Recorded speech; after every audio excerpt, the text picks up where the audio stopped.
clear there is a very serious danger to children's physical safety through online communication. But the availability and ease of access to pornography on the Internet poses an equally serious threat to the emotional and physiological health of our young people. Addictive behaviors are damaging to the clients that I see who are struggling with it because, in essence, they can't control what they're doing every time they want to. So what the addicted men that I treat say, the addicted women say, I really don't want to do these things, but when I really try hard not to do it, sometimes I do it even more. And the reason they can't say no is the brain has a mind of its own. The brain decides for itself, based on its chemical homeostasis, what it wants. So there's a signal, there's a brain growl that goes out. Much like when your stomach is hungry, there'll be a literal growl in the stomach. That signals the thalamus in the brain. I want some food, I want my insulin levels down, I want my serotonin levels to come up. And so people who are addicted will find themselves doing things, whatever they have to get that chemical release in their brain. And what we've come to understand is that behaviors also cause release of chemicals. It's no longer believed, as it used to be, that you have to ingest a drug to cause the brain to change. Our own behaviors can cause a brain drug to become addicted. The men, women that I treat in my practice are addicted to their own brain drugs, dopamine especially, endorphins, epinephrine, serotonin. They're addicted to them. People doing ecstasy are addicted to serotonin that their body makes. So the brain makes its own drugs that we can become addicted to. Behavior releases those. So it's harmful because the person loses power over their own self-monitoring. And we want to be able to monitor our own behavior and live within our own decision of what we want to do, what's right and wrong.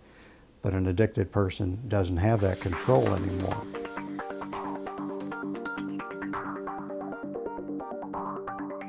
Everyone needs to know a few hard-cold facts about safely surfing the Internet.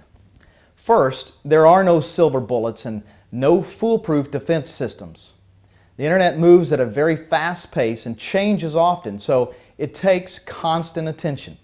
Technology is no substitute for adult supervision and involvement, so don't expect some software to give you a complete sense of security because it doesn't exist. The pornography industry is committed to exposing children to sexually explicit material. Or why else would they create porn websites with misspelled toy names or kidsforchrist.net? No matter what we do to protect children, the porn industry is going to work to stay one step ahead. That just means that we have to be just as vigilant. There are three main approaches that we can take in protecting children online: establishing rules and guidelines, installing appropriate technology, building honest relationships and open lines of communication. Let's look at each of these individually. Rules and guidelines are a great place to start in protecting our children online. Here are some suggestions and examples.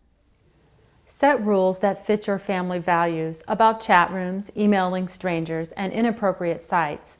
Put these rules in writing, discuss them, and then have the family members sign off on them. Make sure that your children know that these rules apply away from home also, such as a friend's house, school, or a library. Move the home computer into a central location, someplace where there are no closed doors and the whole family is frequenting. This is not about a lack of trust, this is about helping each other be accountable. If children have their own email or communication account, they should never be allowed to set up a public profile that provides personal information, such as their name or address, photos, school names, or hobbies. One company called eMarketer found that 75% of children are actually willing to share personal information online about themselves and their family in exchange for goods and services. They need to know that just as they wouldn't give this information to a stranger on the street, they shouldn't give it to a stranger online.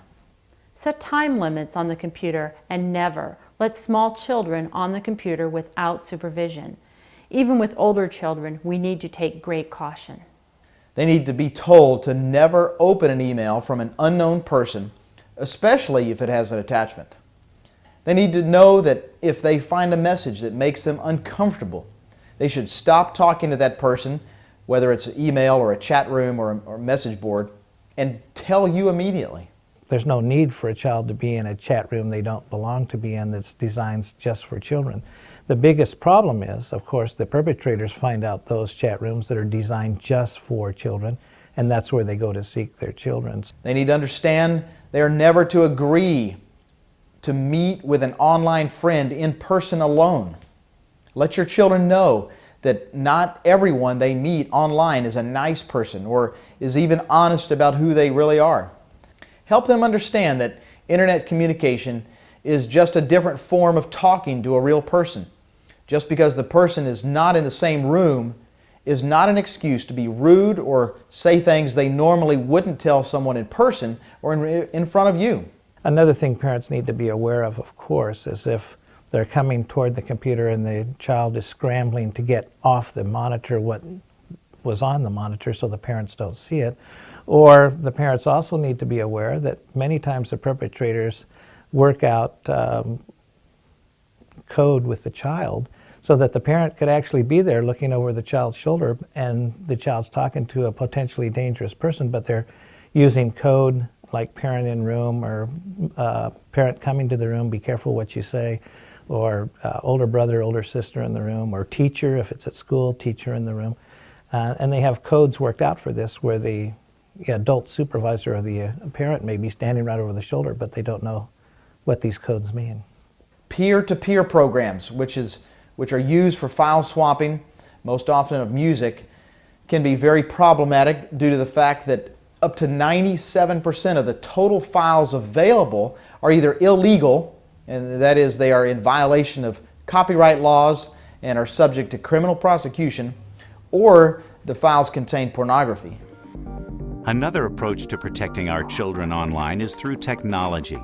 This approach brings some unique strengths that work well in conjunction with rules and guidelines. Parents and schools and libraries now have many options through technology that can fit anyone's needs and values. And these options can prevent access to harmful sites by using either specific words or site addresses. Control activities such as making purchases or online communication or file swapping. Establish time limits when someone is on the internet.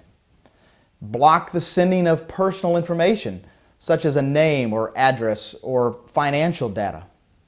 Prevent computer viruses from harming your computer. Set up a firewall to stop hackers from getting into your computer.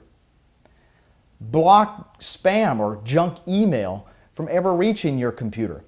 This is especially important because these often contain sexually explicit messages. You know, it may sound like a lot, and that's because there is a lot to consider in keeping children safe online.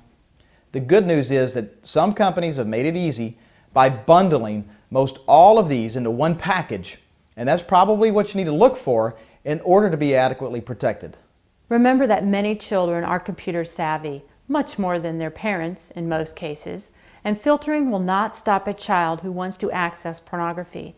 That is why we recommend an inexpensive accountability software program that will let you, the parent, know every email, every chat room talk, and website that's been visited, that it has occurred on your computer, and read it daily.